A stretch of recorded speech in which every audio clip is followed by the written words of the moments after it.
Olá pessoal, essa é a nossa segunda aula da disciplina de eletropneumática e hoje nós vamos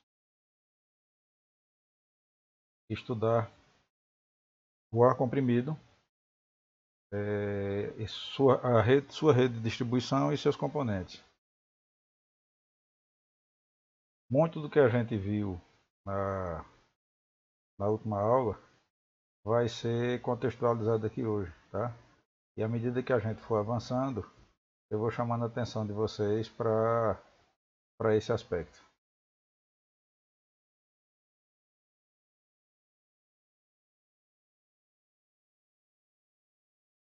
Então, veja que de início, o que a gente tem aqui é um sistema quase completo de distribuição de ar comprimido a nível industrial. Por que eu digo quase completo? Porque vocês vão verificar que nos terminais dessas bengalinhas que estão aparecendo aqui, na verdade ainda tem um conjunto de dispositivos que por enquanto, por conveniência, está sendo omitido. Vamos ver o que é cada componente desse aqui. Veja que o componente 1 é o compressor, o 2 é um sistema de refrigeração, é o resfriador. O 3 é um separador de condensados. O que é isso? Bom, vamos à primeira observação importante aqui. Dentro do que a gente viu, principalmente no final da aula passada, quando a gente tratou da lei dos gases ideais ou gases perfeitos, e que, na verdade, os gases que atendiam a essa lei eram aqueles que se adequavam ou confirmavam aquela pequena expressão que relacionava pressão, volume e temperatura em valores diferentes aplicados ao mesmo gás. Ou seja, se eu tivesse variação de duas dessas grandezas, a terceira grandeza ela variaria no sentido de preservar aquela igualdade, né? Ou seja, o produto P1V1 sobre T1, ou seja, o produto pressão-volume dividido pela temperatura, teria que ser igual, né? Ou seja, teria que ser igual ao produto P2V2 dividido por T2. Então, se um desses dois parâmetros, se um desses três parâmetros ou dois deles varia, o terceiro variará para confirmar essa igualdade, ok? Por que eu estou chamando a atenção disso? Por que eu estou fazendo essa rememoração? Porque no momento em que nós comprimimos o ar, ou seja, quando o ar é submetido ao processo de compressão, veja, um processo de compressão ele implica num aumento de temperatura, visto que o volume, em tese, vai ser o mesmo. Eu tenho uma pressão que aumenta, aplicada a um determinado gás, nesse caso aqui o ar, né, que é o gás de interesse para nós é o ar. Então, uma pressão que aumenta, ela implica no aumento de temperatura, já que, em princípio, o volume será mantido. Tá? Essa questão do volume ser mantido vai ficar mais claro com o andamento aqui da aula. Tá? Mas vamos lá. Então, no momento em que há o aquecimento e uma posterior refrigeração, porque esse aquecimento ele é indesejado, ele é produzido exatamente pela pressurização. Depois há uma refrigeração. No momento em que há uma refrigeração, perceba que todo o ar que é absorvido pelo compressor para ser armazenado num reservatório, ele contém uma certa umidade. Umidade essa que, quando passa pelo processo de aquecimento e posterior refrigeração, tende a condensar e se transformar em água na forma líquida. O vapor de água é uma forma, é um estado da água, passa a assumir a condição de água líquida e por isso eu preciso desse elemento, que é o separador do condensado. Por quê?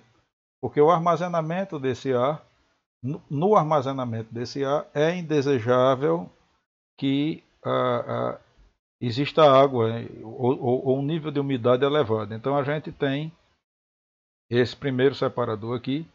Nós vemos aqui na figura 5 que a gente também tem um purgador, é um outro elemento que também separa a água, né, que tende a condensar. Né? Por quê? Porque na verdade o ar ele sai do processo de compressão numa certa temperatura, ele sofre um primeiro processo de resfriamento e continua esse processo de resfriamento, ou seja, a quantidade de água contida no ar ela vai sendo eliminada paulatinamente. Depois nós vemos na figura 6 um pré-filtro coalescente, nós vamos ver mais adiante o que é que significa essa filtragem coalescente, um elemento secador, depois nós vemos mais 3 filtros, né, 3 pré-filtros, um purgador. Veja que a presença da umidade, né, da água ela é constante, ela vai sendo eliminada, como eu falei, paulatinamente, mas aqui seria um terceiro purgador. E nós temos aqui um separador de água e óleo. Tá? E a gente vai verificar também a importância, né, disso, onde é que o óleo é inserido no ar, por que é importante separar, enfim. Após esse processo, o ar comprimido, veja que ele é lançado no que a gente chama de linha principal. Tá? Aqui não está destacado, mas isso aqui é a minha linha principal e depois eu tenho as minhas linhas secundárias, que são essas bengalinhas aqui. Isso daqui, na verdade, é um sistema maior, um sistema industrial, e nós vamos ver no próximo slide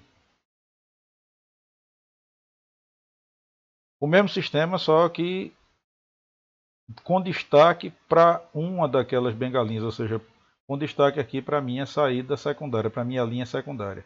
Essa ala de cá, essa parte aqui, veja que ela repete praticamente tudo aquilo que a gente vê, exceto pela utilização de compressores, né, ou no caso aqui de um duplo pistão, quer dizer, de um compressor, de um reservatório, quer dizer, um pouco diferente. Esse aqui seria um semi-industrial, mais simples, ele é menor, mas os itens que nós vimos anteriormente estão sendo praticamente todos contemplados aqui, eles estão praticamente todos presentes aqui. O destaque, nesse caso, fica para essa linha secundária, que foi omitida no slide anterior. Veja que aqui a gente não tinha colocado, tá? Mas nesse slide ela aparece mostrando alguns dispositivos que foram omitidos, mas que são extremamente importantes numa linha de distribuição de ar comprimido, em especial, né, para a nossa área de atuação. E além desses dispositivos aqui, né, do FRL, que a gente vai ver, na verdade é um lubrificante, regulador e filtro, a gente tem a válvula direcional e o atuador, ou seja, o cilindro propriamente dito, que é exatamente o que vai fazer parte de nossa vida ao longo desse curso. Tá? Mas antes disso, vamos dar uma olhada aqui, porque alguns dispositivos foram contemplados e outros estão sendo tratados, foram omitidos na figura anterior e estão sendo destacados aqui. Vamos ver quais são. Veja. Novamente aqui na figura 1 a gente tem um compressor. Né? A gente vai ver que isso aqui é um compressor de duplo pistão. Nos próximos slides a gente vai ver isso. Inclusive com refrigeração intermediária, mas depois a gente tem aqui o motor. Veja que esse conjunto aqui eu tenho o meu motor elétrico com a polia, um chicote aqui, uma correia de transferência, ou seja, uma pequena polia do motor, uma correia de transferência, aonde eu tenho essa conexão entre as polias, né? Aqui a polia que na verdade aciona o duplo pistão. A gente tem o pressostato. O que seria um pressostato? O pressostato é um dispositivo aonde se estabelece a pressão de interesse e ele se encarrega de ligar e desligar automaticamente o motor a partir desse nosso ajuste. Tá? A gente vai verificar, na verdade ele tem um relé e um elemento onde a gente pode estabelecer a janela de pressão para que ele fique controlando automaticamente as operações de liga e desliga desse motor. sem a necessidade de nossa interferência. A gente tem uma válvula anti-retorno. Qual é o objetivo dessa válvula anti-retorno? É pegar o ar comprimido, injetar no reservatório sem permitir que esse ar faça o caminho contrário, ou seja, ela é uma válvula unidirecional, ela garante que o ar transita aqui nessa tubulação num único sentido, ou seja, no sentido do reservatório.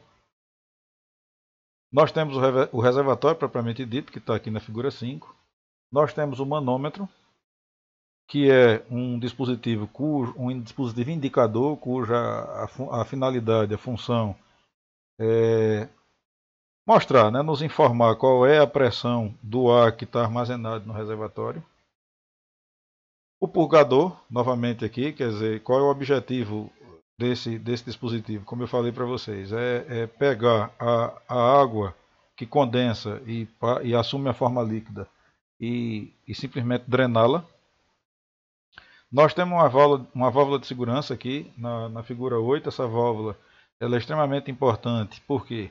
Porque ela tem um papel redundante no que tange o controle da pressão. Entretanto, enquanto o meu pressostático tem por finalidade automatizar as operações de liga e desliga do motor em função da janela de pressão de interesse, esse dispositivo é um dispositivo eminentemente mecânico. Entretanto, ele é um dispositivo que entra em ação todas as vezes que a pressão do reservatório atinge valores acima do que eu calibrei, e obviamente do que está situado ali dentro da faixa de segurança, né, do que o reservatório suporta. Ou seja, esse dispositivo ele entra em ação para liberar o ar que está armazenado no reservatório todas as vezes que o nível de pressão desse ar ultrapassa valores pré-estabelecidos por nós. É claro que esse dispositivo ele é dimensionado em função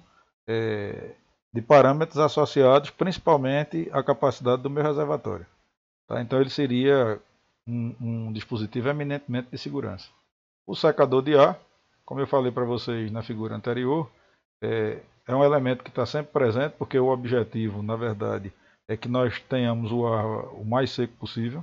Então o objetivo daqui é, mais uma vez, né, purgar a umidade do ar. Nós temos a linha primária, aquela que na figura anterior ela não foi evidenciada, ela aparecia, mas não foi destacada, que ela está sendo destacada, só que a gente está pegando apenas um pequeno lance, né? Ao contrário do slide anterior, que nós vemos que toda a linha primária está sendo apresentada aqui para nós. Nesse slide a gente pega apenas um pequeno lance, porque o objetivo é complementar aquela figura, mostrando para vocês o que antes não tinha sido mostrado, que é esse conjunto aqui, formado por a própria linha secundária, que está evidente aqui, né, evidenciada aqui, é aquela bengalinha. Antes a gente tem esse filtro de linha. Tá? Qual é o objetivo? Veja, o ar comprimido, além de trazer a umidade natural, a umidade relativa natural presente no ar atmosférico, ele também traz partículas. Né? No momento em que o ar é succionado, no momento em que o ar é aspirado pelo compressor, é evidente que ele traz partículas que estão em suspensão. Há normalmente uma primeira filtragem já no momento dessa aspiração. A maior parte dos compressores, inclusive esse modelo de compressor, na entrada, né, no ponto de admissão do ar, ele já traz uma filtragem, mas é evidente que, a depender dessa filtragem e das partículas que estão sendo aspiradas, essa filtragem ela não é 100% eficiente, e por isso a gente vai verificar que outras filtragens, como essa filtragem que já ocorre após os primeiros processos de desumidificação, né, já vem essa primeira filtragem aqui com o objetivo de capturar essas partículas, capturar essas impurezas, então deixar o ar tão mais puro quanto possível. Aqui nós vemos, como eu falei, a gente tem um filtro, um regulador e um lubrificador, ou seja, uma segunda filtragem. Né?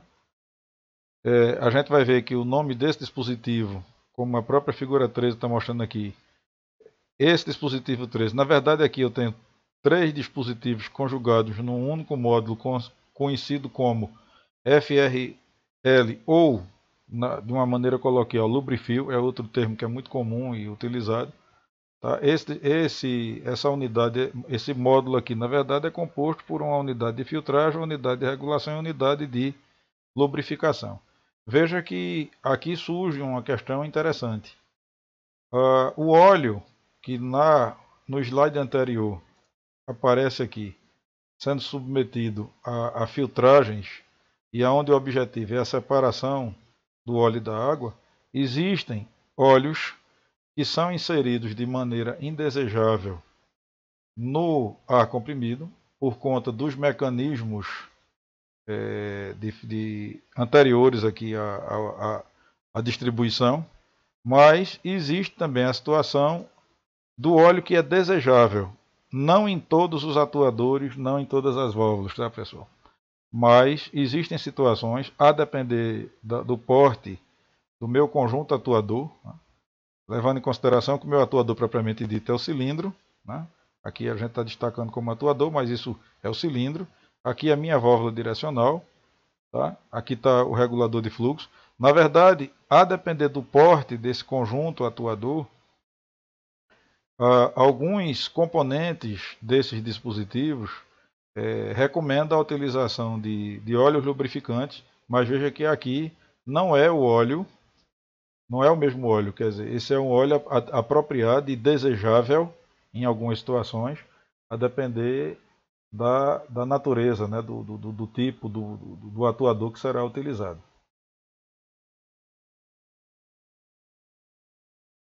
Veja que aqui, tal como nos circuitos elétricos ou eletrônicos, a gente tem símbolos associados a cada dispositivo desse que a gente está vislumbrando aqui em nossa aula. Tá? Nós vimos ali as figuras trazendo uma imagem o mais próximo possível do aspecto real, do aspecto físico do componente, e aqui nós estamos vendo os símbolos, tal qual nós temos quando nós estamos diante de circuitos elétricos ou eletrônicos, onde a gente tem lá os símbolos de cada componente. Então aqui também, né, nós temos a simbologia adequada, ou seja, quando nós estamos diante de um esquema de um circuito de distribuição de ar,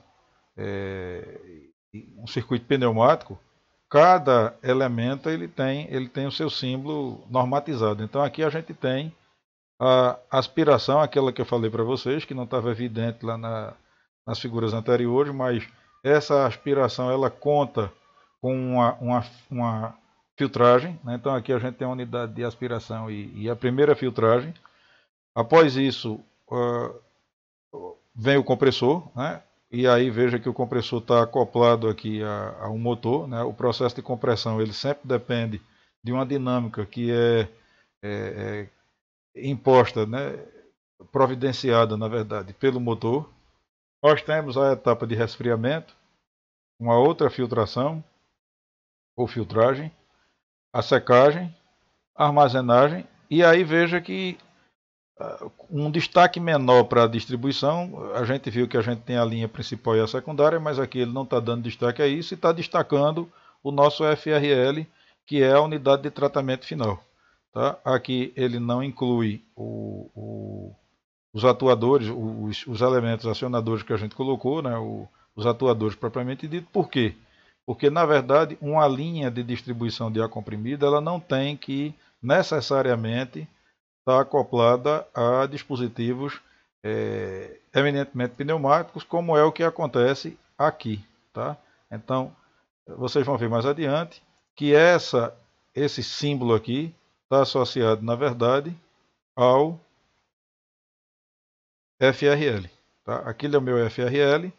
Nesse caso, quer dizer, no caso do nosso interesse, o dispositivo final, quer dizer, o consumidor final de todo esse ar comprimido, de todo esse tratamento do meu ar comprimido, é a válvula direcional, o conjunto válvula direcional cilindro, ou seja, o meu conjunto atuador. Mas quando nós estamos trabalhando com sistemas de ar comprimido, distribuição de ar comprimido, eu não tenho que necessariamente ter aqui uma válvula direcional e um cilindro, ou seja, um conjunto atuador aqui. tá? Nós podemos conectar aqui outros tipos de consumidores. Bom, vamos agora estudar alguns compressores, né? Alguns tipos de compressores. Então veja que nós temos o primeiro deles, que é o compressor de pistão simples. Normalmente para pressões de 7 bar, ele tem modelos com vazão de aproximadamente 2 normal metro cúbico por hora até 10.000 normal metro cúbico por hora, respectivamente variando de 400 watts a 900 kW de potência, ou seja, os motores elétricos necessários para produzir essas vazões, tá certo? São respectivamente esses aqui. Aqui surge uma informação nova, né, e incomum para a maioria das pessoas que não adentram ao mundo dos pressurizadores, dos compressores, que é essa unidade normal metro cúbico por hora. Tá? Daqui a pouco a gente vai conversar, vai falar um pouco mais detalhadamente sobre isso. Isso também está diretamente relacionado àquelas características dos gases que nós vimos na aula passada, e a propriedade dos gases nos impõe a utilização desse tipo de unidade. Daqui a pouco a gente vai entender, tá, o que é que significa essa unidade. Em geral, os de maior porte, né, fazem compressão em 2 estágios. A gente vai verificar daqui a pouco, no próximo slide, um compressor de duplo pistão, ou seja, de duplo estágio, e com resfriamento intermediário. Tá? Ou seja, antes da gente trocar de estágio, vamos analisar rapidamente essa pequena animação para a gente ver como é que funciona.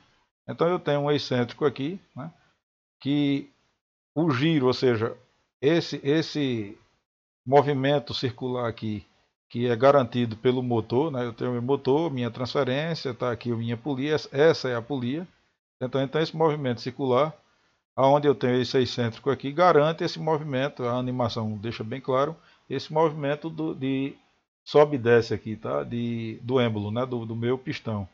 Note que quando ele desce, a tendência, já que isso aqui é vedado, é criar um vácuo, que faz com que essa pequena válvula de entrada aqui, ela naturalmente seja succionada, liberando a entrada de ar, e no movimento contrário, ela naturalmente sobe, vedando a saída, ou seja, essa é a minha válvula de retorno, tá?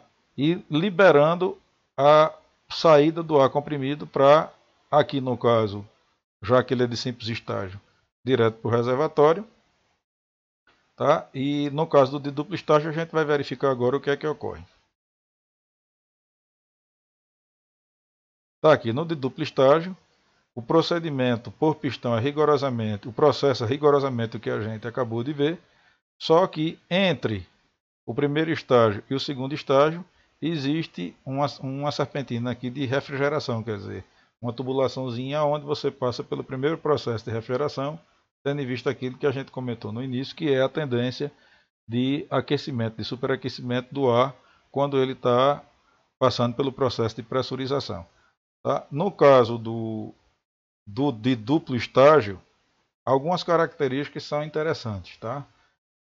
O ar é tomado da atmosfera, passa por dois estágios de compressão, entre eles o ar refrigerado, a intercooler, aquilo que a gente falou, que estava lá apresentado no slide anterior, para eliminar o calor excessivo, inclusive proveniente do atrito dos pistões. Tá? Então, além do calor, da tendência de aquecimento por pressurização, esse bloco, essa unidade, também sofre um incremento de temperatura por conta do atrito dos pistões. E ele traz algumas características interessantes. Ele é mais utilizado, é mais comum, suporta pressões acima de 10 bar. A gente viu que o outro é indicado até 7. Contamina o ar com óleo, então veja, o ar que é necessário, o óleo que é necessário para lubrificar, né, e evitar o desgaste, e evitar a redução de vida útil desses pistões que estão em trabalho, esse óleo ele contamina o ar, tá? Então lembrem daquilo, existe o óleo do meu estágio final, daquela minha unidade de tratamento final, que serve para lubrificar os componentes do consumidor, né, no caso do nosso atuador, mas existe o óleo presente para lubrificar as partes mecânicas de funcionamento do pistão, por exemplo, e esse contamina o ar, esse é indesejável. Por isso que existe aquelas pré-filtragens coalescentes que a gente viu. É para tirar esse tipo de contaminação, tá? É para eliminar esse tipo de contaminação. A compressão é pulsante, né? Ou seja, ela não é contínua. Ela é uma compressão cuja a vazão ela varia, né? Por razões óbvias, ou seja, pelo próprio mecanismo de compressão. E ele é considerado, em relação aos outros tipos, um compressor de baixo custo. Temos aqui um compressor de membrana que, se você observar, na verdade, o princípio de funcionamento é rigorosamente o mesmo. E por que é que ele não é, o destaque para a classificação dele não é ser um compressor de pistão, embora ele seja considerado um compressor de pistão do tipo membrana diafragma? Porque o destaque está exatamente para a forma como o processo de aspiração, ou seja, de sucção e de compressão é realizado. É realizado através da membrana. Então veja que ele diz aqui, ó, o funcionamento é similar ao do compressor de pistão, porém o ar atmosférico não tem contato com as partes mecânicas, tampouco com os componentes lubrificados do compressor. Dessa forma, o ar comprimido gerado pelo compressor de membrana é mais limpo que o do compressor de pistão. Ou seja, ele está livre do óleo, né? Ele estaria, no caso aqui, a única impureza, no caso, seria das partículas em suspensão que são aspiradas aqui, tá? Mas ele não é contaminado por óleo lubrificante. Então, dessa forma, o ar comprimido gerado pelo compressor é mais limpo que o do compressor de pistão. Esse tipo de compressor é bastante utilizado na indústria farmacêutica e alimentícia, tá? Ou seja, exatamente pelo fato dele ser um ar mais limpo, ele produzir um ar comprimido mais limpo na minha rede de distribuição de ar comprimido, ele termina tendo aplicações, onde é interessante que o grau de pureza do ar utilizado seja maior. Ele é isento de contaminação, pelo menos de contaminação por óleo, não atinge alta pressão, ou seja, a mecânica, a forma de pressurização, tá, para compressão aqui, né, quer dizer, de pressurização, de armazenamento nos balões, nos reservatórios, não, a física utilizada nesse processo não permite, a estrutura mecânica dele não permite que ele atinja altas pressões. É também um compressor de compressão pulsante, ou seja, a compressão não é contínua, porque ele trabalha tal qual os dois anteriores, ele, né, como a gente viu, ele também é um compressor por pistão. Ele possui baixa vazão, também pela forma, pela estrutura, veja que ele, inclusive aqui, ele é de estágio simples, e serve para pequenas aplicações, tá? Exatamente por conta dessas características de ser pulsante, baixa vazão, baixa pressão. Então são aplicações onde a gente não necessite de parâmetros voltados à vazão e à pressão altos, parâmetros elevados. Aqui nós temos o compressor por palheta. Veja que o princípio físico já é bastante diferente dos anteriores. Inclusive porque ele, como a gente já viu aqui nas características, ele traz a compressão contínua. Mas antes vamos ver o que é que está dito aqui na definição dele. A força centrípeta promove o deslocamento das palhetas que irão sugar o ar atmosférico para dentro do compressor. Ou seja, se a gente observar aqui, como isso aqui tem uma vedação, ou seja, as palhetas, tá, elas têm uma certa vedação em relação ao ambiente onde elas estão em movimento circular, observe que naturalmente ela vai provocar uma sucção, ou seja, tende a criar um vácuo e sugar, aspirar o ar atmosférico. Tá? Note pelo próprio desenho que a tendência, já que isso aqui vai afunilando, é esse ar ir ganhando pressão, sendo pressurizado e liberado, obviamente, aqui para o recipiente. Tá? Então, o compressor por palheta tem como principal característica ser um compressor com capacidade de gerar um grande volume de ar comprimido com baixa pressão. Tá? Ou seja, ele não atinge alta pressão, entretanto, ele tem a característica de ter compressão contínua. Por quê? Porque, diferentemente do processo de aspiração e compressão, ele não é pulsante, ele é contínuo. Tá? E também tem uma característica interessante, tá? Que a gente vai ver mais adiante nas nossas próximas aulas, que é essa capacidade de também ser utilizado como bomba de vácuo. E aqui fica bem fácil a gente perceber o seguinte: o reservatório, que quando nós queremos trabalhar com ar pressurizado é conectado nesse ponto, então veja que aqui na figura eu teria o meu, vamos analisar aqui nessa figura estática, aqui eu teria o meu reservatório e aqui a minha entrada de ar atmosférico. Observe que se uma simples inversão disso aqui faz com que o meu compressor de palheta, na verdade, ele termine atuando como uma parte, um componente importante de uma bomba de vácuo. Por quê? Porque se nós conectarmos o nosso reservatório aqui, ou seja, o nosso balão aqui, e desse lado a gente liberar o ar para a atmosfera, e veja que essa dinâmica aqui ela é bastante ilustrativa, é simples compreender essa variante. Ou seja, eu vou estar puxando do meu reservatório o ar. Claro que à medida que a gente vai puxando e liberando, o ar no reservatório vai se tornando rarefeito, ou seja, a pressão interna do reservatório vai se tornando menor do que a pressão externa, ou seja, a gente vai ficando com a pressão negativa, e isso é a característica de uma bomba de vácuo. Por que é que isso é interessante? Inclusive nos nossos atuadores, nos nossos conjuntos válvula direcional e cilindros, que a gente vai estudar mais adiante, a gente vai verificar que alguns cilindros eles são movidos não por pressão positiva e sim por pressão negativa, ou seja, é a pressão menor, o vácuo que é criado exatamente por um mecanismo como esse, a partir de uma bomba de vácuo, é que faz com que as partes móveis do meu atuador atuem, se movam, se movimentem e atuem como desejado. Tá? Então, existem sistemas pneumáticos que operam com pressão negativa e sistemas pneumáticos que operam com pressão positiva.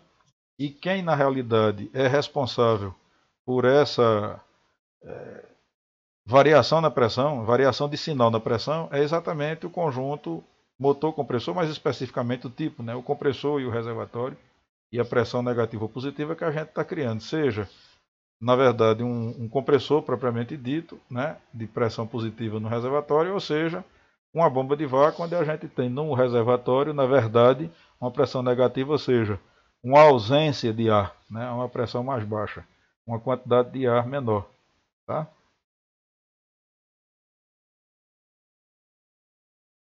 Aqui nós temos o compressor, um outro tipo de compressor rotativo. Veja que aqui ele é tido como é dito ser o mais usado.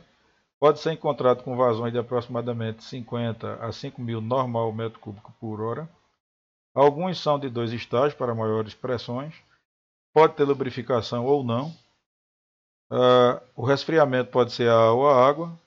A instalação é mais simples, pois nesse modelo não há vibração. Quer dizer, se vocês observarem a própria mecânica, né, a própria física aqui, a própria dinâmica de funcionamento dele mostra que eles são dispositivos, eles são equipamentos muito menos sujeitos à vibração do que quando a gente está trabalhando com os compressores de pistão, que na verdade tem o seu movimento associado a um excêntrico e a uma polia, ou seja, as trepidações nos compressores baseados em pistões são bem maiores do que quando a gente está com esse compressor a parafuso, né, por parafuso.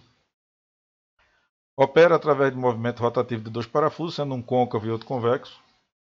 E o ar é sugado, ou seja, o princípio, na verdade, é sempre a criação de um vácuo temporário que tende a ser preenchido com ar atmosférico.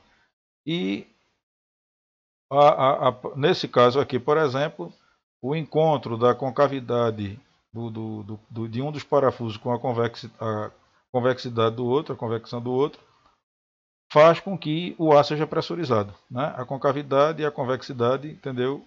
Fazem com que o ar seja pressurizado. Então, veja que ele pode ou não, né? Ele pode ser isento de lubrificação, e aí vai depender de alguns aspectos, né, relacionados ao atrito, ao porte do dispositivo, ao tempo de trabalho, enfim, são capazes de ter alta vazão, baixa manutenção, o desgaste deles é bem menor. Entretanto, o custo é mais elevado. Um aspecto que pode ter chamado a atenção aqui, né, para os que estão mais atentos ao que está na definição aqui do slide, é essa questão deles serem considerados mais eficientes.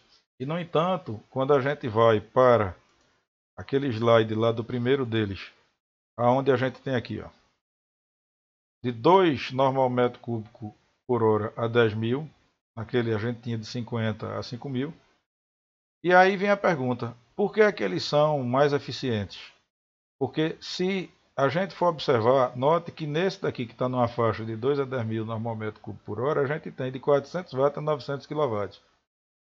Essa eficiência que está sendo mencionada aqui tem a ver com a questão da eficiência energética, tá, pessoal? A eficiência energética principalmente do motor elétrico, ou seja, a correlação da potência elétrica do motor utilizado para produzir essa vazão, ela é muito mais eficiente do que no compressor de pistão, principalmente naquele primeiro que é o de pistão simples. Ou seja, eu preciso menos potência elétrica para produzir os mesmos níveis de vazão quando eu estou trabalhando com compressores por parafuso. Tá? Bom, e aqui chegou o slide onde a gente vai conversar, onde a gente vai discorrer um pouco a respeito do que seria esse normal metro cúbico por hora. Tá? Veja que vazão, na verdade, é uma grandeza física que relaciona o volume que passa, por exemplo, por tubulações, ou que está sendo armazenado no reservatório, que é o caso do que a gente está estudando agora, tá? Dentro de um intervalo de tempo. Tá? Então, a vazão, repetindo, a vazão é uma grandeza que relaciona o volume na unidade de tempo. Tá? Ou seja, a quantidade de volume na unidade de tempo. Volume de quê? De algum fluido. Tá? Qual é o detalhe? Por que esse normal metro cúbico? Vamos entender.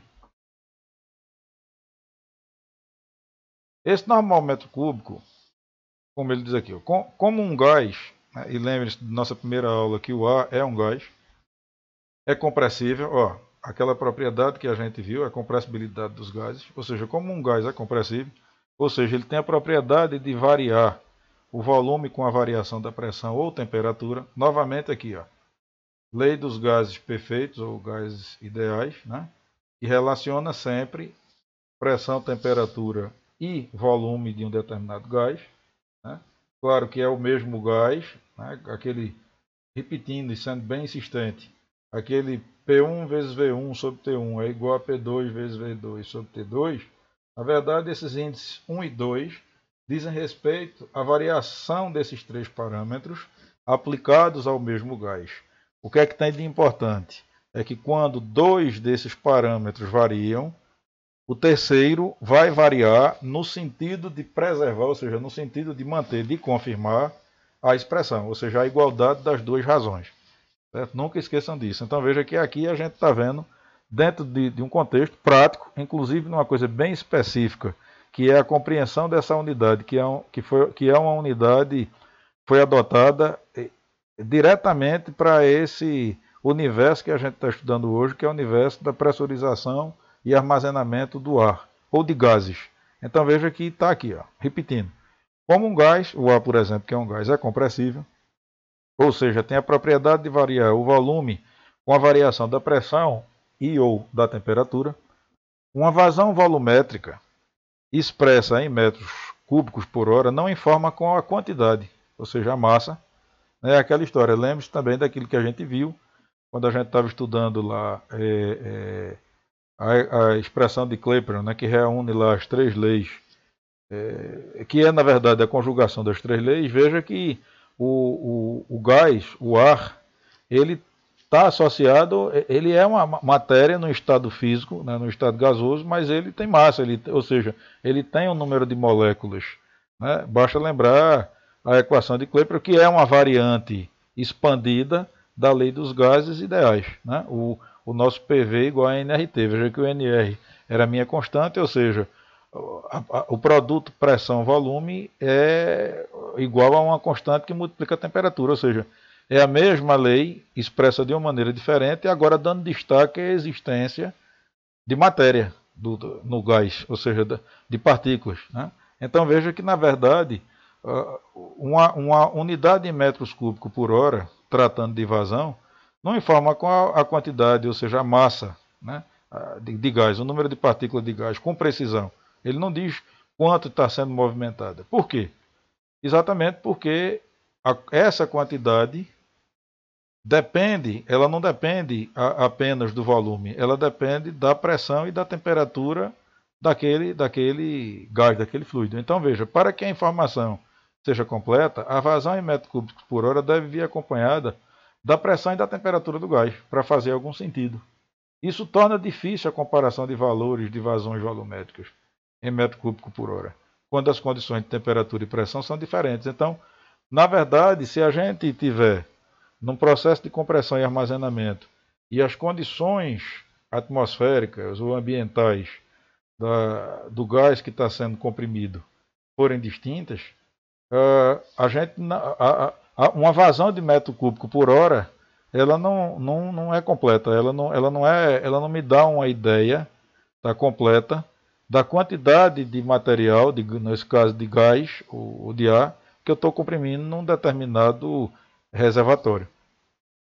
Com o objetivo de sanar esse problema, facilitando a comparação entre vazões de compressores, foi convencionada uma condição padrão, que a gente chama de normal. A vazão volumétrica medida nessa condição normal é expressa em normal metro cúbico por hora, ou seja, é aquela unidade que a gente viu que estava sendo sempre utilizada quando a gente estava vendo lá os tipos de compressores.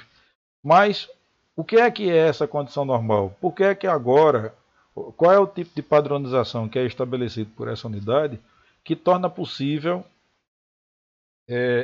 saber agora a quantidade de material, ou seja, a massa, a quantidade de gás que está sendo armazenado e que me dá condições, independente das condições ambientais, de saber, né, o que está sendo armazenado. É porque quando a gente trabalha com normal metro cúbico por hora, a gente está sob certas condições, ou seja, o normal metro cúbico por hora impõe que a temperatura seja de 0 graus Celsius ou 273,15, né, 15 kelvins, e impõe que nós estejamos a uma pressão de 1 atmosfera, ou seja, ao nível do mar, ou de 1.033 bar. Né? Não sei se vocês se recordam daquela tabelinha, mas aqui eu tenho 1.033 bar, que corresponde a uma atmosfera. Além de também ter uma umidade relativa de 0%. Tá? Isso aqui eu terminei não evidenciando aqui, mas faltou essa informação. Ou seja, a condição normal é, repetindo, 0 graus Celsius ou 273,15 graus Kelvin, 1 atmosfera ou 1,033 bar e com a umidade relativa de 0%. Tá? Eu tenho inclusive que completar essa informação aqui.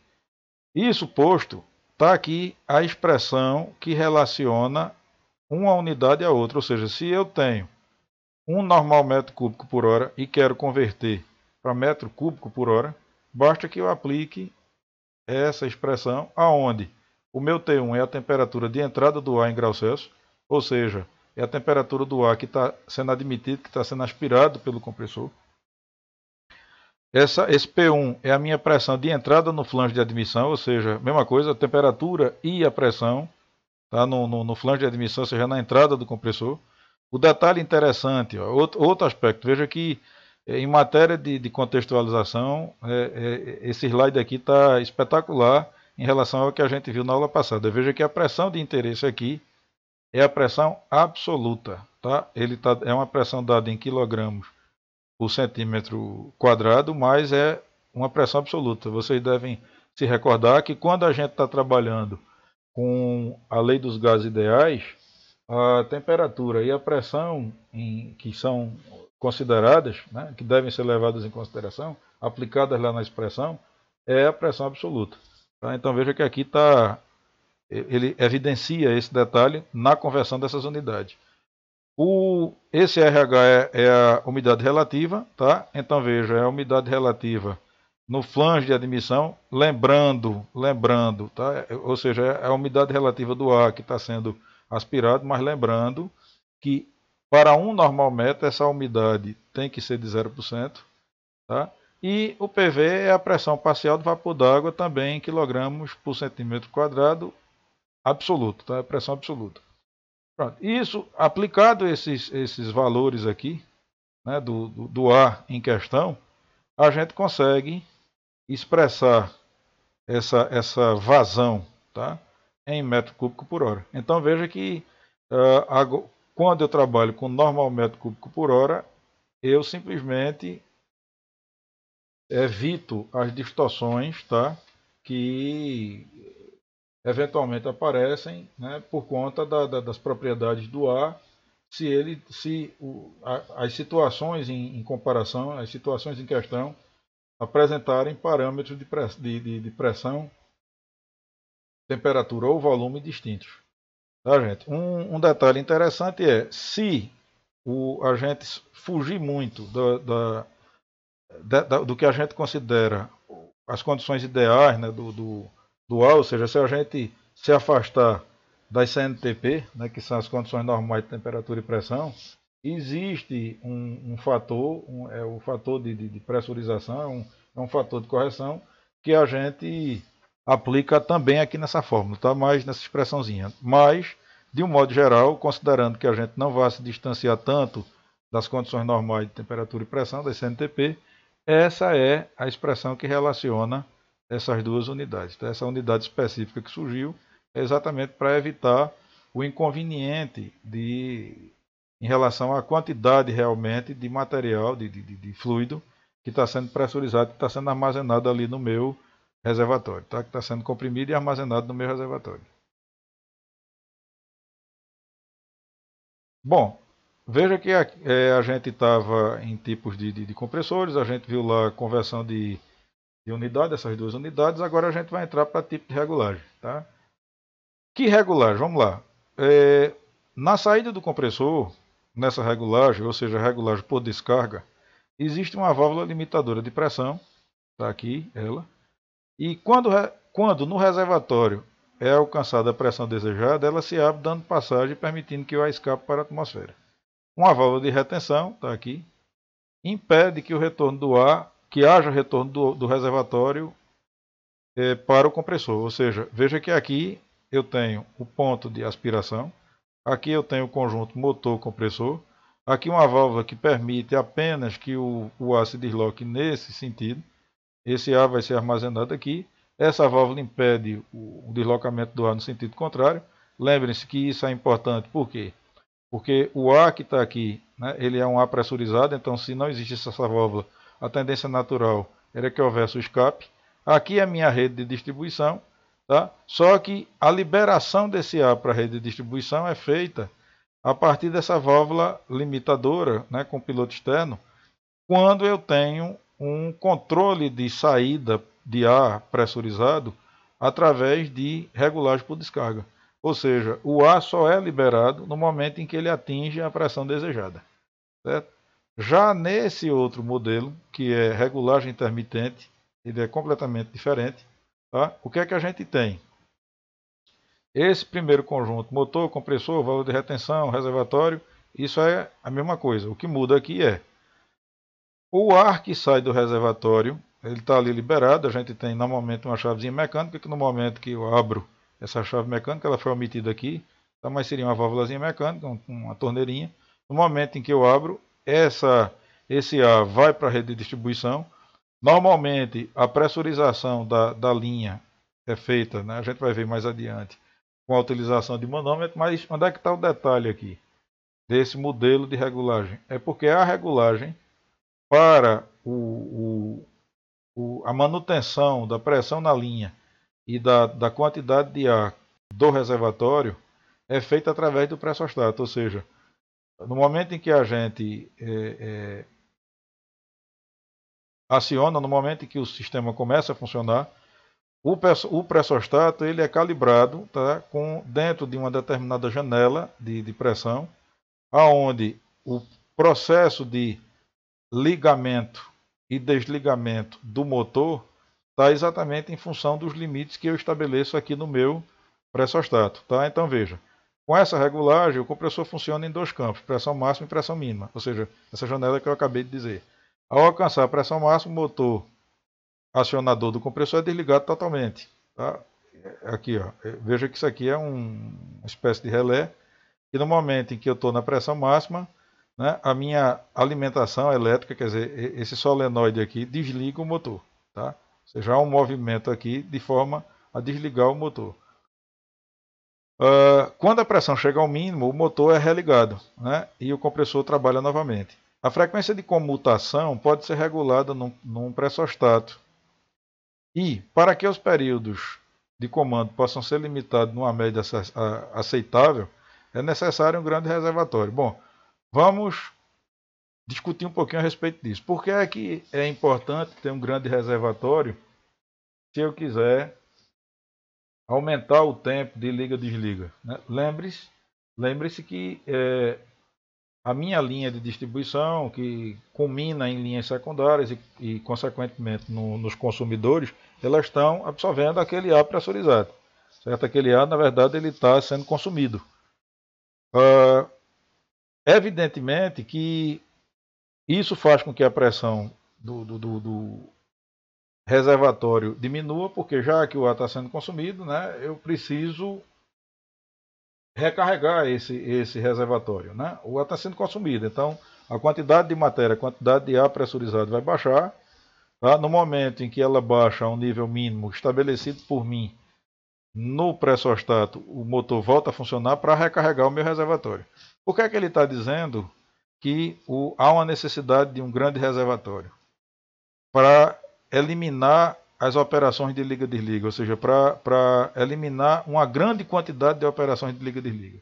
Veja, eu não sei se o termo esterese é um termo familiar para vocês. Creio que sim, porque nas disciplinas de eletrônica básica existe dispositivos como, por exemplo, o comparador baseado em amplificadores operacionais, que tem também lá a sua esterese. Então, esterese, na verdade, ela não é algo específico da eletrônica ou aqui da pneumática ou do magnetismo. Na verdade, esterese caracteriza essa janela de operação, ou seja, é uma janela de disparo onde os limites máximos e mínimos são distintos, exatamente para evitar as oscilações, que as oscilações elas têm uma frequência alta. Qual é o inconveniente de nós termos oscilações de alta frequência aqui no que tange a questão do liga-desliga do meu pressostato?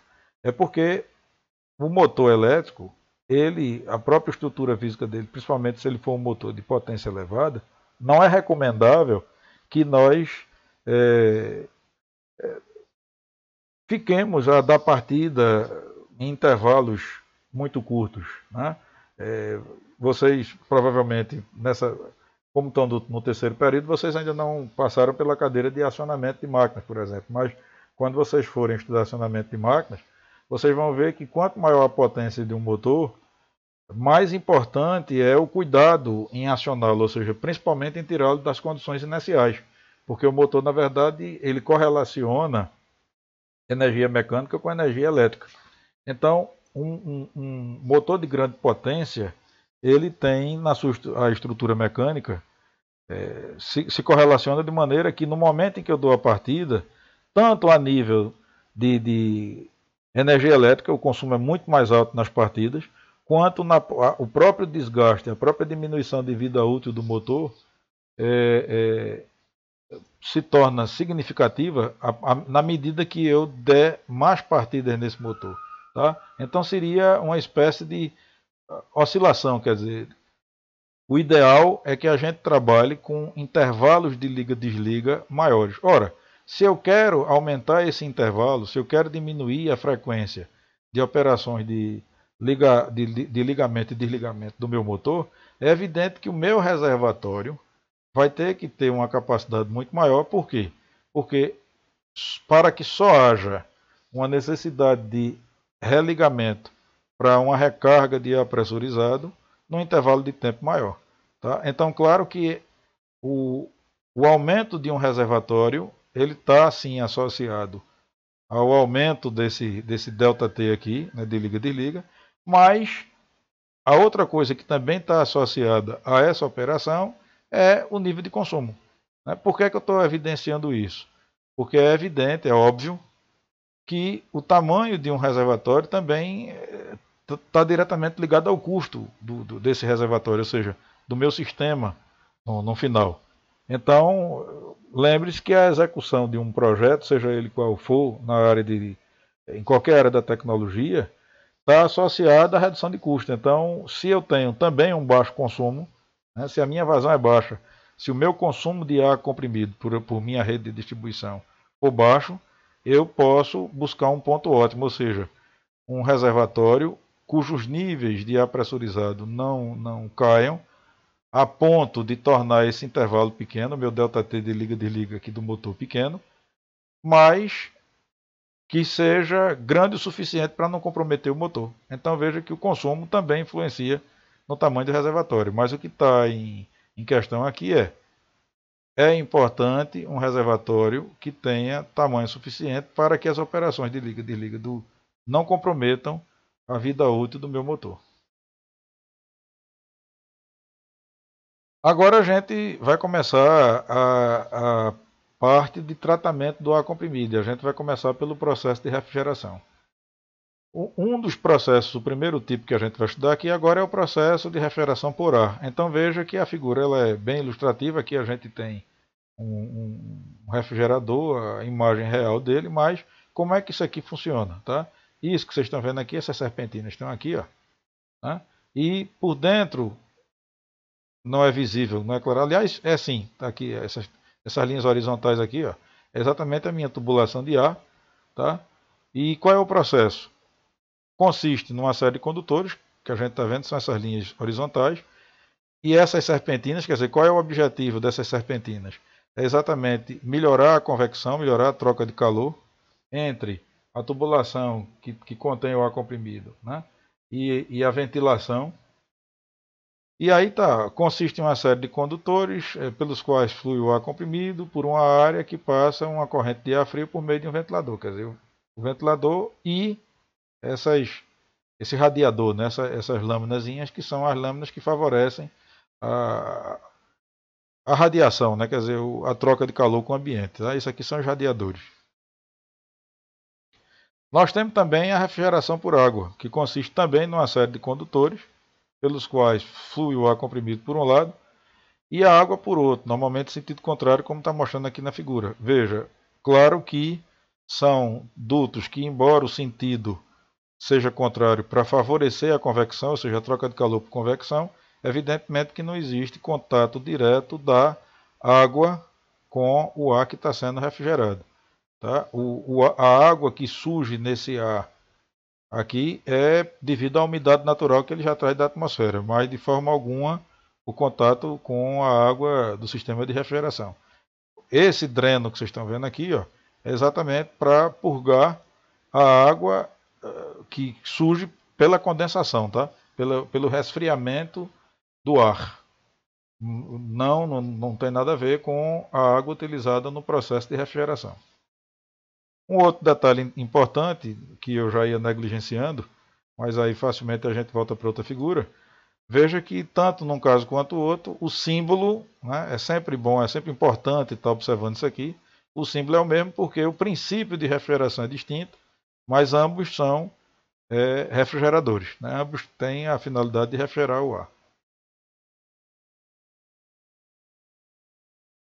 Agora a gente vai para a unidade de secagem.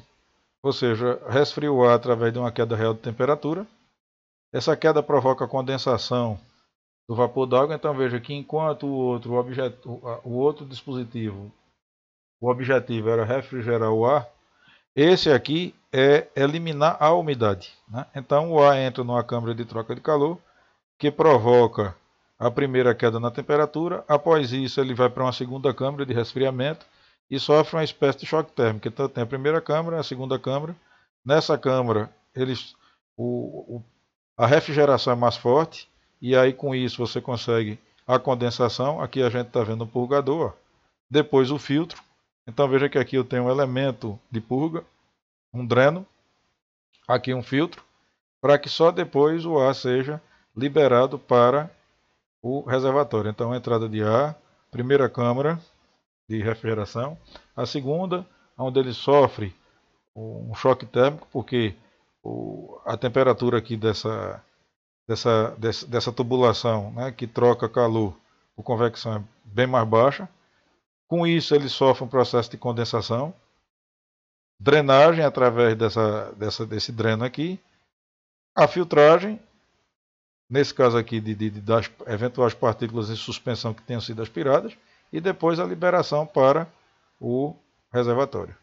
Veja que o ar por isso que ele chama atenção, né, para o choque térmico, porque veja que ele é refrigerado a 1,7 graus Celsius, ou seja, próximo quase que à temperatura de solidificação nas condições normais de temperatura de pressão, né? Ou seja, na pressão atmosférica, né? Em uma atmosfera a gente tem 0 graus Celsius como sendo a temperatura de solidificação, ou seja, da saída do estado líquido da água para o estado sólido. Então veja que realmente é um choque térmico que faz com que praticamente toda a água ela seja liquefeita, né? Todo o vapor seja liquefeito. Necessita de energia externa, né? Principalmente para essa segunda câmara de resfriamento. Reduz muito a umidade, né, do ar pelo processo de condensação e é muito utilizado na indústria metalúrgica. Aqui está o símbolo, né, do secador, tá? Que também é o mesmo aqui, ó. Veja que é o mesmo símbolo. Por quê? Porque nesse aqui a gente vai ver a secagem por adsorção, tá? Enquanto a outra era por refrigeração, aqui é por adsorção. E o termo é esse mesmo, tá, gente? É adsorção, com D, tá? E o que seria esse processo de adsorção? A adsorção é uma adesão de moléculas de um fluido a uma superfície sólida. O grau de adsorção depende da temperatura, da pressão e da área da superfície. Os sólidos porosos, como o carvão ativado, por exemplo, são ótimos adsorventes. E as forças que atraem o adsorvato, nesse caso aí, quem seria o adsorvato? Seria as moléculas d'água, né? Ou seja, as forças que atraem o adsorvato, em nosso caso aí, as moléculas d'água, podem ser químicas ou físicas. Tá? Então veja que ele diz que ele retira a água do ar através do processo de secagem, né, sem queda de temperatura, ou seja, não há mudança, diferentemente do outro processo, não há choque térmico aqui. São mais eficientes do que os secadores por refrigeração. O elemento dissecante, como sílica gel ou alumina, nesse caso aqui, né, eu citei o carvão ativado, mas a gente também pode ter a sílica gel ou alumina. Então veja que eles também, né, são os elementos utilizados nesse processo. A alumina e a sílica gel, nesse caso, assim como o carvão ativado para outros tipos de fluidos, retiram a água do ar comprimido e retém essa umidade até que entre em contato com o fluxo de ar seco, quando libera a umidade. Esse secador contém duas torres de secagem e sempre enquanto uma das torres está secando o ar, a outra está sendo regenerada. Para que os elementos sejam regenerados, entre 10% e 20% da vazão de entrada é utilizada. Ora, quando a gente lê essa última frase aqui, a gente fica com a impressão de que isso é um dispositivo que contraria, né, a eficiência, por exemplo, do ar que está sendo comprimido, do ar que está sendo armazenado. Veja, nada de graça, tudo tem seu preço. Mas qual é a grande vantagem desse tipo de processo de secagem? É que, se vocês observarem aqui nas características, pulando as duas primeiras, veja que ele diz aqui, ó, não é preciso parar o fornecimento para regenerar o elemento secante. Ou seja, nossa sílica ou nossa alumina aqui, o material que serve para retirar a umidade do ar, ele além de poder de ser regenerativo, ou seja, de ser regenerável, de poder ser regenerado. Essa regeneração ela ocorre dentro do próprio processo de geração do ar comprimido. Tá? Ou seja, por isso que. E como é que isso é feito? Exatamente por conta do desvio de 10 a 20% dessa vazão, que é utilizado exatamente para regenerar, ou seja, para secar esse dispositivo, esses elementos, né, que realizam a adsorção. Né, os elementos adsorventes, na verdade. Pronto, é isso aí. A alumina e a sílica gel são os elementos adsorventes nesse caso aqui. Tá? Então, para regenerar os adsorventes, ele desvia de 10 a 20% da vazão. E isso pode comprometer, quer dizer, traz uma pequena perda para o ar que está sendo comprimido e armazenado, mas traz a grande vantagem, e que com certeza compensa, né, essa perda, de você poder fazer a recuperação do material dissolvente sem a necessidade de interrupção do processo. Além disso, veja aqui, eu até já falei, né, o elemento secante é regenerável, a manutenção é simples, e a temperatura de regeneração da sílica gel está de 120 a 180 graus Celsius, e da alumina vai de menos 120 a 180, e aqui de menos 175 a 315, ou seja, é um range grande de temperatura, o que só contribui para essa facilidade de regeneração. Ok?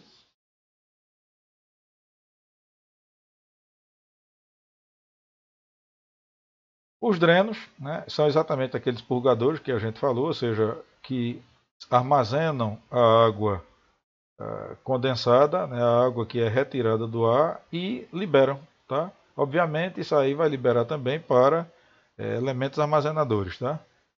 Então, a função do dreno é eliminar água e impurezas da rede de ar comprimido. No passado, eles eram atuados manualmente, mas negligência resultava em sérios problemas ao sistema pneumático, ou seja, se você simplesmente não purgasse, se você simplesmente não drenasse a água, o objetivo, eles ficavam sem objetivo, e aí o que é que acontece? Seriam inúteis, né? Na verdade, a água terminava por transbordar e trazer problemas para os componentes. Com isso, eles se tornaram automatizados, né? Ou seja, hoje não precisa mais da presença humana, né? Para fazer esse escoamento, e eles são escoados automaticamente para redes, né? Sem o auxílio do homem. Uma válvula de abertura e fechamento é acionada através de boia, ou seja, a boia libera essa válvula atua para a abertura dessa válvula, para que a água seja purgada automaticamente. Quando o reservatório está cheio, o flutuador sobe liberando a passagem. Tá? Ou seja, esse escoamento é totalmente automático, sem a necessidade do ser humano. E aqui o símbolo, né, todas as vezes que num esquema pneumático vocês se depararam com esse símbolo aqui é de um dreno. O reservatório, né, ele exerce funções importantes, estabiliza o escoamento no caso do fluxo pulsante de compressores alternativos, ou seja, no caso dos compressores por pistão, por exemplo, contribui para a redução da umidade, né, porque eles, pela própria natureza, no momento em que o ar adentra aqui, já sofre naturalmente uma diminuição de temperatura, o que provoca uma condensação, e por isso a necessidade de drenos nos nossos reservatórios. Contribui, ele contribui para a redução de umidade, porque alguma água sempre é condensada. É uma reserva de ar pressurizado que supre variações de consumo na rede e permite uma atuação mais espaçada do controle de carga livre do compressor, que foi o que a gente já tinha visto anteriormente. Sua capacidade deve ser de 6 a 10 vezes a capacidade do compressor por segundo e deve ser instalado fora Na verdade, o compressor, de um modo geral, tanto ele e o reservatório, é recomendável que eles sejam instalados de distante, até porque alguns deles geram muito ruído, né? E além de ser instalados longe dos elementos consumidores, dos pontos de consumo, também devem ser abrigados, né? Preferencialmente na sombra, a gente sabe por quê.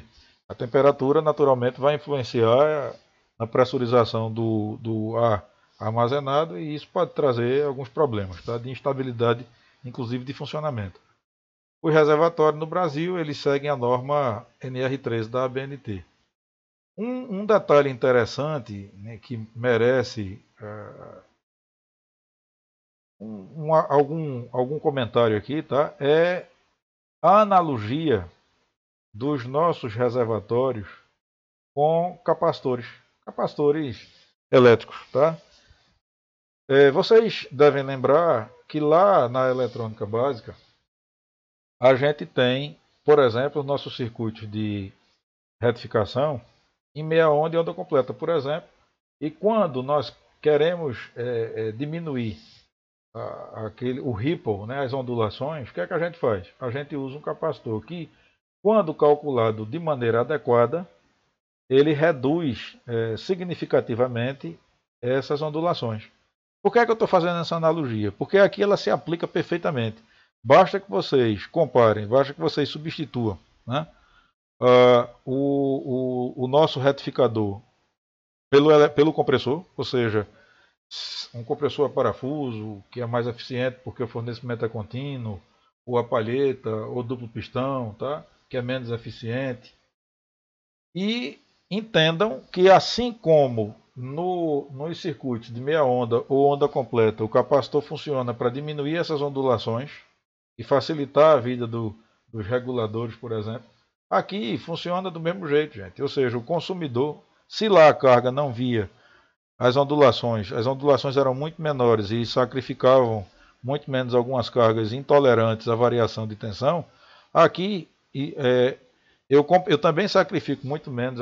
Essas variações de pressão, elas são muito menos percebidas na minha linha e por conta do tamanho do meu reservatório. Então veja que o meu reservatório ele funciona para o ar armazenado como o capacitor funciona para energia elétrica armazenada. Tá? Um grande reservatório, assim como um grande capacitor, faz com que, mesmo eu tendo um circuito de meia onda, por exemplo, exige um capacitor maior, como aqui, se eu tenho compressores pulsantes, eu também preciso de balões maiores, de reservatórios maiores. Então, veja que a analogia é rigorosamente a mesma. Então, se eu tenho reservatórios maiores, eu evito tanto as operações de liga-desliga para que ele precise ser recarregado, como eu garanto uma estabilidade maior do ar que está sendo fornecido para meus dutos primários, na minha linha primária, por exemplo, para a saída do meu reservatório. Certo? Então é rigorosamente o mesmo raciocínio. O compressor funciona como retificador, nessa analogia, e o reservatório funcionaria como um capacitor.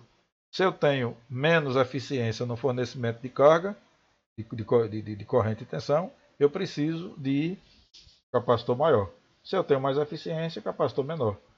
Isso, inclusive, também nos remete àquela questão que eu falei na hora que eu estava explicando o porquê dos compressores a parafuso eles serem considerados melhores, mais eficientes.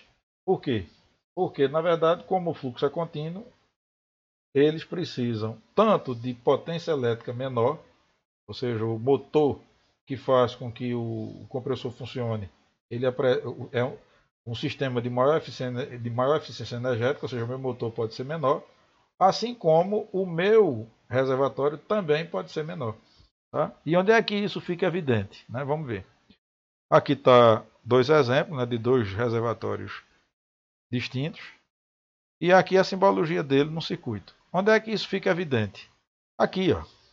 Quando a gente faz um cálculo rápido por volume do reservatório, note que quando eu estou trabalhando com compressores a pistão, ou seja, na minha analogia com o meu circuito de meia onda, na minha retificação de meia onda, eu preciso de um reservatório maior. Por quê? Porque para compressores a pistão, o volume do reservatório tem que ser da ordem de 20% da vazão total do sistema em metro cúbico por minuto.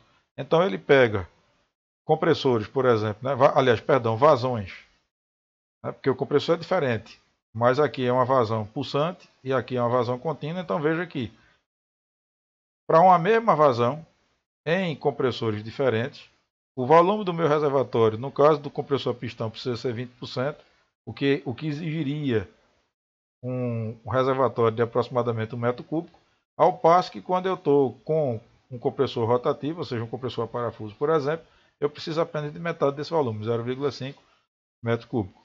Ok? Rede de ar comprimido. Aqui é uma ilustração, veja que, se vocês se recordam, lá no meu nossa primeira figura, está aqui. Ó. Isso aqui é a minha rede do ponto de vista da linha primária ou principal e das linhas secundárias. Tá? Por que, é que eu estou trazendo isso? Só para rememorar, né, de onde vem essa figura. Né? Essas figuras aqui que retratam três tipos de circuitos, né, de distribuição de ar comprimido, ou seja, aqui é a entrada do reservatório, é o ponto de entrada, de saída do reservatório, na verdade, e de entrada na linha primária. Esse é o modelo de circuito aberto, aqui anel e aqui combinado, né, com válvula de fechamento. O detalhe, e aí a gente extrai aqui um pequeno trecho, né, da minha linha principal e das minhas linhas secundárias, para chamar a atenção de alguns aspectos interessantes aqui. Tá? Vamos ver quais são. Primeiro, quando eu estou trabalhando com a linha primária, note que os declives, note que aqui é uma pequena declividade da linha primária em relação ao que seria, né, a minha horizontal. Eu tenho uma declividade que gira em torno de 0,5% a 2% do comprimento desse lance aqui. Então, se eu tenho um lance de linha primária, a declividade desse lance, desse trecho, deverá ser de 0,5% a 2% do comprimento desse lance primário. Isso é um primeiro aspecto importante, tá? No que tange aqui os meus circuitos, né? do meu circuito de distribuição. A tomada de ar, ou seja, a saída aqui para a linha secundária, ela tem que ser por cima. É uma exigência. Há necessidade de definir a localização dos purgadores e dos reservatórios. Né? Esses purgadores, por quê? Veja que a gente passa por processos de secagem, gente, mas sempre existe um resíduo de vapor d'água, tá? Então isso tem que, ao longo do percurso, essa purga tem que ser feita. Então a gente tem que definir pontos de purga, ou seja, onde a gente coloca os drenos e, obviamente, onde a gente também vai colocar os reservatórios. Por quê? Porque é evidente que esse dreno ele é automático, né? Normalmente hoje é automático, mas no momento em que a boia der o sinal para que ele libere a água, essa água não pode cair em qualquer lugar. Né?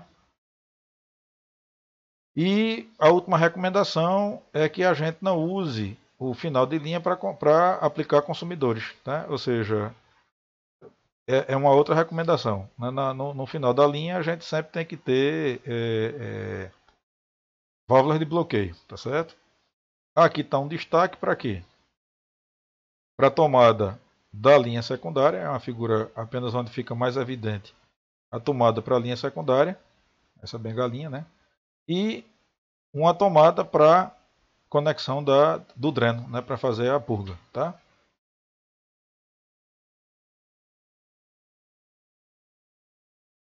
Estamos chegando ao fim, né? E aqui a gente se depara com um elemento importante que é o FRL, né? Que a gente citou lá no início e que merece bastante atenção. Veja, o que é que significa esse FRL? Como eu falei para vocês, numa linguagem coloquial é muito comum também ser chamada de lubrifio. Mas vamos lá.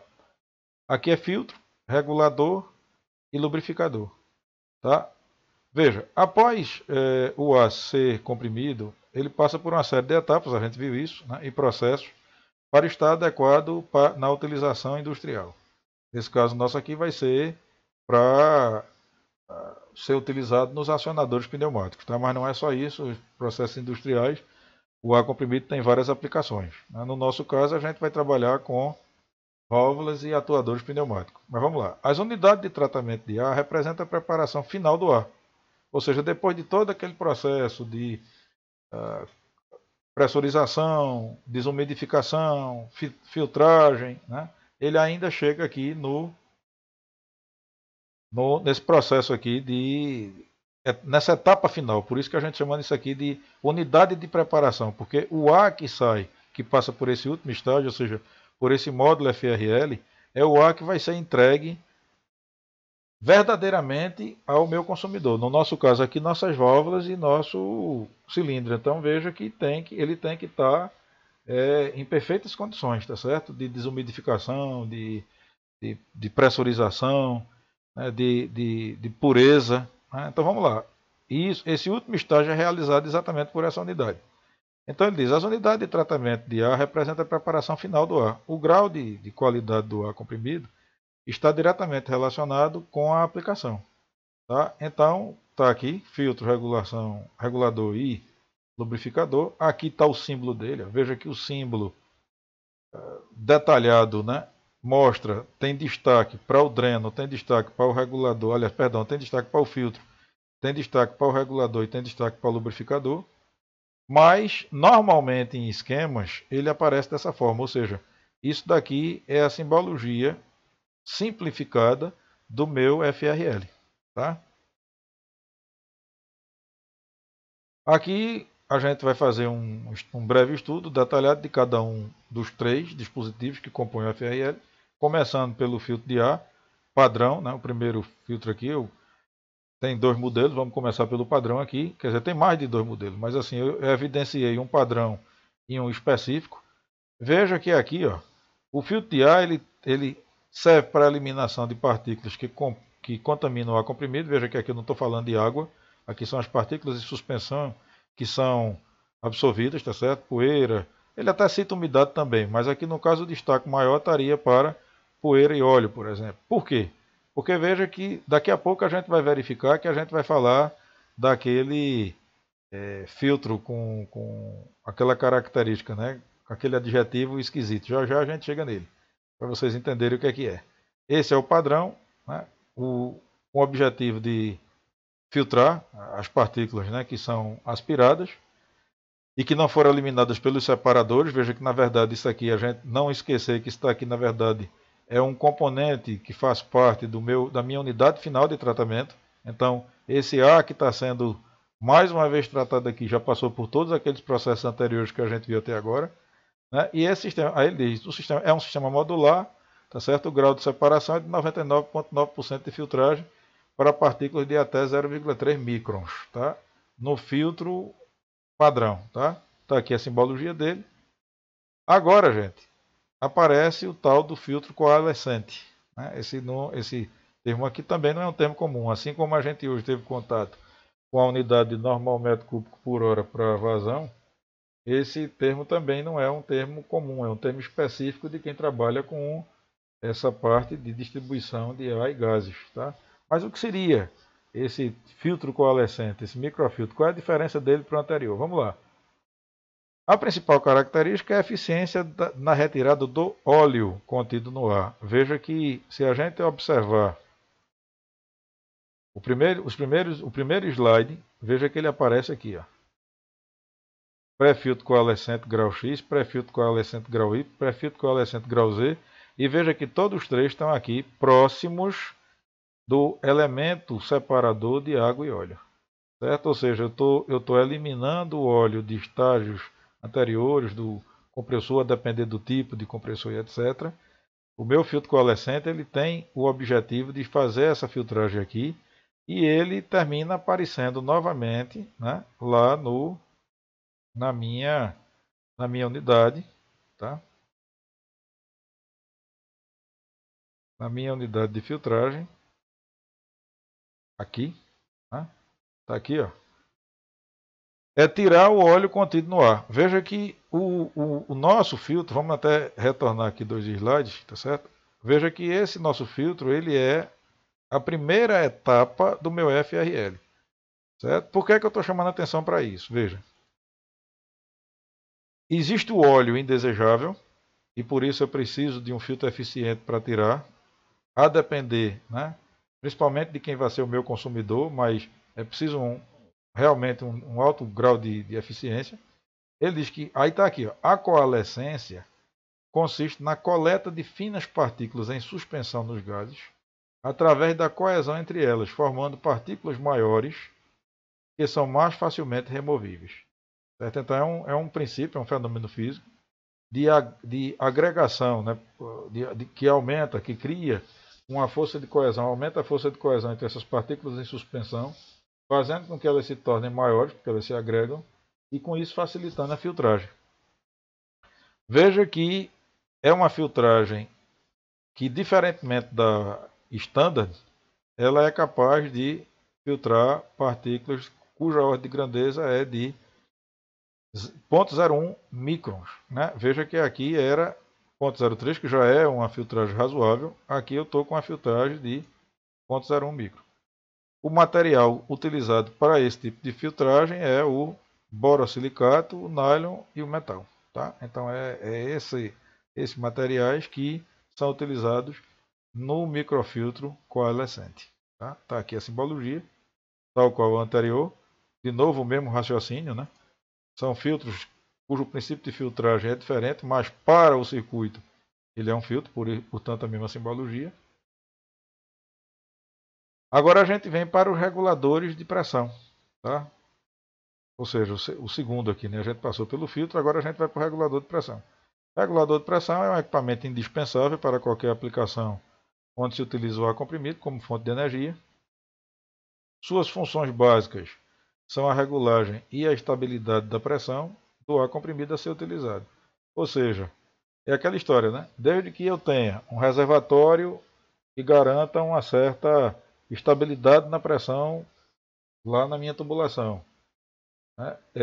Eu consigo, com o meu regulador, dar uma estabilidade ainda maior. Então, veja que a gente pode continuar naquela analogia, né? Veja que coisa interessante. A gente pode continuar naquela analogia, ela é uma analogia que se enquadra perfeitamente, porque quando a gente tinha circuitos eletrônicos, a gente tinha a etapa de retificação, a etapa de filtragem que era realizada pelo capacitor, então a minha retificação é a atividade aqui, por analogia do meu compressor. A minha filtragem, no caso, feita por um capacitor através de armazenamento, né? Para que no momento onde não houvesse aquele fornecimento de energia elétrica, ele servisse como provedor daquela energia. Então o meu balão tem o meu reservatório aqui tem esse papel, ou seja, no momento em que o compressor está naquele intervalo, principalmente quando não é um compressor contínuo como de parafuso, quando é um compressor pulsante, como é o de pistão. Então veja que o meu reservatório ele se encarrega de garantir a continuidade desse fornecimento para minhas linhas lá de primária e secundária. E, continuando ainda a analogia, no meu circuito eletrônico, o meu regulador se encarregava de entregar ao consumidor, ou seja, a carga, um valor de tensão praticamente constante, com talvez pequeníssimas variações, mas desde que tudo seja calculado corretamente, as variações após um regulador elas são imperceptíveis. Se o ripple, né, se as ondulações após o capacitor, desde que ele seja bem calculado, já caem assustadoramente em relação às ondulações antes da filtragem, né, aqui é a mesma coisa, quer dizer, assim como lá no circuito eletrônico, após o regulador as variações são imperceptíveis, aqui, desde que a pressão no duto seja maior, né, seja grande, seja superior a que vai ser consumida aqui pelo meu atuador, por exemplo, pneumático, ou por uma carga qualquer que vai ser conectada após isso aqui, veja que eu posso regular de maneira que a pressão para o meu consumidor ela seja simplesmente invariante, ou seja, ou de variações imperceptíveis, certo? Então, veja que é uma analogia perfeita com essa analogia que eu fiz com o circuito elétrico lá, o circuito eletrônico, está baseado em capacitor. Então, essa é a finalidade, tá, do meu regulador, né? A função básica é regular a estabilidade da pressão do ar comprimido que vai ser utilizado. Então, entenda, gente, que aqui a gente está no último estágio de tratamento, ou seja, é a unidade de tratamento final. Esse ar entregue ele tem que ser limpo, desumidificado e com uma pressão absolutamente constante. Aqui está o símbolo, né, do meu regulador. Veja que Se a gente voltar aqui, está aqui, ó. Então, filtragem, regulação, é ele que está aqui, certo? Está aqui. Então vamos lá para o próximo. No outro slide, ainda mostrando um regulador, aqui é apenas uma variante interessante para vocês, porque inclusive traz duas figuras, né, da utilização dele. Qual é a diferença desse para o anterior? Se vocês observarem, no anterior eu tinha o meu regulador e o meu manômetro em separado. Nesse caso aqui, a gente tem o regulador e o manômetro fazendo parte da manopla aqui, ó, tá? Integrado à manopla. Então isso traz redução do espaço físico e é ideal para montagem em portas e painéis de comando. Então aqui na figura, veja que aqui está uma montagem em porta, certo? Feito num painel, veja que facilita a visualização da pressão que está sendo entregue à carga, né? Ou seja, o meu consumidor final. E aqui um outro exemplo, ele mostra que também é interessante quando você monta um equipamento perto do nível do solo. Por quê? Porque perto do nível do solo é interessante que o indicador esteja nessa posição, né, por conta de visualização. Né? Perto do nível do solo a gente vai estar sempre olhando por cima, né, de cima, certo?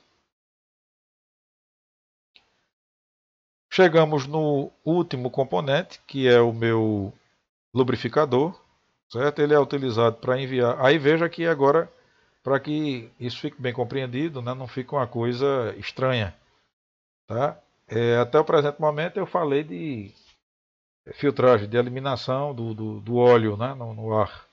Veja que o óleo indesejado ou indesejável é aquele que é lançado no ar comprimido, né, por elementos cuja finalidade é a compressão, ou seja, principalmente lá o tipo de compressão, né, que a gente está utilizando. Os compressores a pistão, por exemplo, alguns deles, a depender do porte, do nível de atrito, etc., eles precisam do óleo que está em contato com o ar e que, obviamente, torna o ar impuro, né? Trazem partículas de óleo. Aquele é indesejável. Mas a depender do sistema, de quem seja o consumidor, por exemplo, no nosso caso, que são os atuadores pneumáticos, né? A minha válvula direcional e o meu cilindro, a depender do porte desse cilindro e da aplicação, dos esforços, etc., que ele vai realizar, alguns componentes desses dispositivos necessitam de óleo lubrificante. E agora sim, esse óleo lubrificante, tá? Quem provê esse óleo lubrificante, quem fornece esse óleo lubrificante, é esse elemento lubrificador que está aqui, que faz parte do meu módulo FRL, o meu lubrifio. Tá? Cuidado para não confundir, tá, gente? Porque esse óleo é um óleo desejado, é o óleo que lubrifica partes móveis do meu atuador. Tá? Então ele é desejado. O óleo que é filtrado, né, pelo filtro coalescente, por exemplo, é o óleo indesejado que é lançado no ar comprimido por etapas do meu processo, né, que inevitavelmente polui o ar, mas que a gente tem que providenciar essa filtragem. Tá?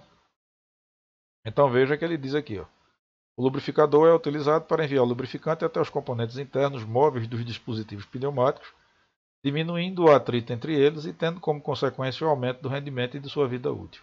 A simbologia do lubrificador está aqui. Agora a gente vai ver dois componentes, os dois últimos componentes, eles não são citados nessa unidade final de tratamento, mas eles fazem parte como elementos acessórios.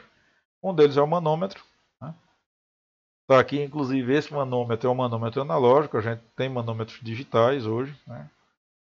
A eletrônica digital hoje praticamente invadiu todos os instrumentos, entre eles os manômetros, mas a gente tem aqui um manômetro analógico baseado no tubo de Bourdon, tá? Que é esse tubozinho aqui em forma de C. Como é que isso aqui funciona, na verdade? Tá? Inclusive tem até uma animação muito interessante no YouTube, depois eu mando o link para vocês, ou disponibilizo até aqui no canal, se for o caso, na parte de comentários. Na verdade, esse material aqui, normalmente é cobre ou bronze, é um material elástico, ou seja, ele sofre uma deformação no momento em que o ar comprimido preenche, né, esse espaço. Essa deformação que é elástica, ou seja, ele sofre essa deformação, mas volta à condição normal. ela além de elástica, ela é proporcional, ou seja, ela tem uma linearidade. O que é que significa isso? Que no momento em que esse material se deforma, ele provoca um movimento aqui nessas engrenagens, ou seja, entre essa engrenagem e essa semi-engrenagem aqui, de modo que esse ponteiro se move, certo? Então, isso, como há uma certa proporcionalidade entre a deformação e esse movimento, isso faz com que a gente, a partir de algumas calibrações, a partir de alguns processos de calibração, a gente consiga graduar a escala e consiga medir, né, consiga, após a aferição, consiga expressar através do nosso mostrador aqui o ar pressurizado, quer dizer, qual é a pressão do meu ar comprimido. Tá? Então é um instrumento utilizado para medir pressão de fluidos contidos em recipiente fechado. E existe basicamente dois tipos, os que usados para líquidos e os que são usados para gases. Tá? O detalhe aqui que fez com que eu trouxesse esse exemplo, né, essa fotografia real de um manômetro, a parte mais interessante aqui é que esse indicador ele tem uma faixa verde e vermelha e isso é ajustável. Tá? Para quê? Para que a gente estabeleça na faixa verde qual é a temperatura adequada, perdão, qual é a pressão adequada de operação, e a faixa vermelha qual é a faixa de pressão inadequada, ou seja, que a gente quer evitar. Tá? Isso, a própria estrutura desse perfil aqui, dessa moldura dele, permite que a gente desloque, tá? No mesmo manômetro, na verdade, a gente desloque, para um único manômetro a gente trabalha deslocando essa faixa de trabalho aqui para que fique mais fácil, né? Seja um indicador visual mais fácil de perceber quando a gente está na faixa desejada ou não, na faixa desejada ou indesejada, através da cor verde e vermelha. Tá? E por último, também não é destacado na sigla, mas é de extrema importância, é a nossa válvula, tá? Que libera ou não o ar para o consumidor, ou seja, no nosso caso, para o nosso sistema pneumático. Tá? Ela permite a despressurização segura do sistema, por quê? Porque manutenções, instalações de válvulas, de cilindros, manutenções na rede de atuadores, necessitam de bloqueio desse ar comprimido da gente. O ar comprimido está aqui, a gente precisa travar, a gente precisa impedir a saída do ar comprimido quando a gente vai fazer manutenção nos nossos atuadores, ou seja, recorrendo aqui, né, me socorrendo lá dessa figura onde eu mostro. Pronto, aqui claro que eu não trabalho com um único atuador, tá? É uma rede de vários atuadores, isso a gente vai ver no futuro. Mas se eu vou trocar uma válvula, se eu vou trocar um cilindro, se eu vou ampliar isso aqui, ampliar o número de componentes, eu preciso fechar essa saída. Tá? Eu não posso fazer operação de manutenção, de troca de absolutamente nada quando isso aqui está liberado. Então, eu não precisaria estar atuando antes. Eu tenho como bloquear aqui na saída, é muito mais confortável, porque às vezes essa rede de ar aí é grande, é longa, então é preciso ter um componente que me dê condições de atuar nessa distribuição localmente. E quem é esse componente? É a minha válvula direcional manual de 3 por 2 vias com trava de segurança. Tá? A gente também vai ver o que é que significa esse 3 por 2 vias, etc. Mas, enfim, é uma válvula que permite a despressurização segura do sistema, ou seja, que eu despressurizo o que está após ela.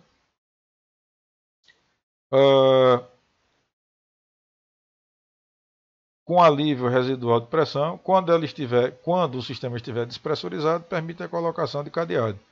Ou seja, o que é que significa isso? Por que é que aqui inclusive ele não destaca, mas por que é que ele evidencia essa questão da colocação de cadeado? Porque quando a gente está operando, no momento em que você, no regulador, estabelece qual é a pressão de trabalho, é inadmissível, tá? Não é permitido, é absolutamente intolerável que se mude a pressurização desse sistema, exceto pelo próprio projetista ou usuário que saiba o que está sendo feito. Por isso que ele faz questão, né, de evidenciar a colocação do cadeado, tá certo? No momento em que ele trata dessa válvula. Certo? Ou seja, uma vez que você ou despressuriza ou que você calibra a pressão de trabalho, você simplesmente trava essa válvula para que isso não seja alterado por hipótese nenhuma. Esse dispositivo é indispensável na aplicação de sistemas automatizados e visa a segurança dos equipamentos e de manipulação e dos operadores. Tá? Porque em alguns sistemas de ar comprimido, a gente trabalha com pressões altíssimas, né, com mangueiras altamente pressurizadas e os acidentes podem ser bem desagradáveis, né, quando as manutenções, por exemplo, vão ser feitas e a gente despressuriza o sistema para fazer uma troca e alguém vem aqui por alguma razão abre, então é interessante que tanto na despressurização para manutenção ou troca ou instalação, quanto na própria operação, essa trava ela seja bloqueada. Por isso que ele evidencia essa questão aqui da possibilidade de se colocar cadeados, tá? Porque é essencial que nem haja liberação do ar quando esteja sendo feita trocas ou manutenções e nem haja alteração da pressão do ar quando o sistema estiver em funcionamento. Então, uma vez que ela está travada na despressurização ou em regime de operação, a gente não pode alterar essa condição. Tá? Por hoje é só, era isso que eu queria mostrar para vocês. Eu peço, como sempre, que a gente utilize esse espaço de comentários, tá? Questionem o que não ficou claro, coloque no espaço de comentários, eu vou ter um enorme prazer em tirar a dúvida de vocês. Mas vamos movimentar esse espaço, tá? Vamos comentar, vamos questionar, vamos perguntar, não guardem dúvidas, veja que cada aula, né, o que a gente viu na aula passada foi bem contextualizado hoje, né, ficou bem clara a importância de entender direitinho a aula passada, ou seja, não foi, apesar de ser uma aula de fundamentação, os princípios que a gente aprendeu estão sendo fortemente utilizados. Tá? Na próxima aula a gente já vai entrar mais especificamente na parte de dispositivos pneumáticos, mas tudo isso que a gente viu é de suma importância. Tá? Em um sistema pneumático, por mais simples que seja, mesmo o nosso lá, que é educativo, a gente conta com compressor, conta com o nosso FRL, conta com as mangueiras, os procedimentos corretos de operação. Então, não deixem de assistir essa aula, se possível mais de uma vez, com muita atenção e principalmente não guardem dúvidas. Tá? Bom, até a próxima aula e, enfim, boa sorte para vocês aí.